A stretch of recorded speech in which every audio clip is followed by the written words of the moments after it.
नमस्कार। आज बात करते हैं कुछ ऐसी पर्सनालिटीज के बारे में जिन्हें हमें कभी नहीं भूलना चाहिए। फर्स्ट, जेत्सुंग जोंगफिल नवांग लोबसांग गेत्सी तेंजिन ग्यात्सो। हैरान हो रहे हैं? मैं बात कर रही हूँ 14th and current Dalai Lama, जिनका बर्थ 6 जुलाई 1935 को तिब्बत में हुआ था। लेकिन क्या आपको पता था, दलाई लामा उनका नाम नहीं, एक उपाधि है जो तिब्बत में अपने बौद्धिक गुरु को दी जाती है। दलाई एक मंगोलियाई वर्ड है जिसका मीनिंग होता है महासागर, और लामा एक तिब्बतियन वर्ड है जिसका मीनिंग होता है गुरु या ज्ञान, अर्थात ज्ञान का महासागर। जब 1959 में चीन ने तिब्बत पर कब्जा कर लिया तो दलाई लामा अपने बहुत से साथियों के साथ इंडिया आ गए और हिमाचल प्रदेश के धर्मशाला में रहने लगे। इसीलिए धर्मशाला में तिब्बतियन पॉपुलेशन बहुत ज्यादा होने के कारण इसे लिटिल लहासा या मिनी लहासा के नाम से भी जाना जाता है। इसी के साथ धर्मशाला के मैक्लोडगंज में दलाई लामा जी का एक बहुत पूजनीय और आदरणीय मंदिर है, जिसे सुगलक खाग के नाम से भी जानते हैं। यही नहीं, तिब्बतियन कैबिनेट जो धर्मशाला में ही है उसे कसाक के नाम से जाना जाता है। 10 दिसंबर 1989 को दलाई लामा जी को नोबेल पीस प्राइज से भी सम्मानित किया जा चुका है।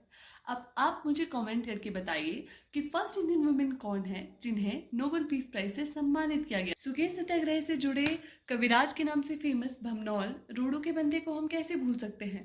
1952 के आम चुनाव में रोडू से विधायक चुनकर आए डॉक्टर यशवंत सिंह परमार जी की सरकार में गृह मंत्री रहे, और यह यूं कहूं कि हिमाचल प्रदेश के फर्स्ट होम मिनिस्टर रहे। 1952 के बाद 1957, 1962, 1966 लगातार 20 साल तक किसी न किसी उच्च सरकारी पद पर भी रहे।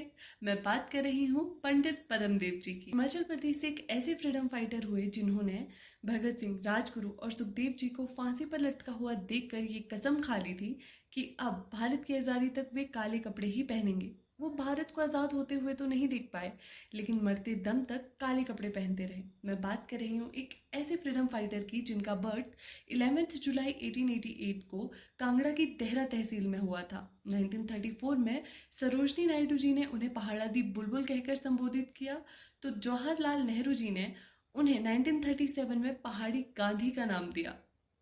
सिर्फ इतना नहीं, भारत की प्रधानमंत्री इंदिरा गांधी जी ने तो उनके नाम पर डाक टिकट भी प्रकाशित की थी। जी हाँ, मैं बात कर रही हूँ बाबा काशीराम जी की। पहाड़ी गांधी और पहाड़ा दी बुलबुल नाम सुनकर मेरे दिमाग में एक प्रश्न उठता है।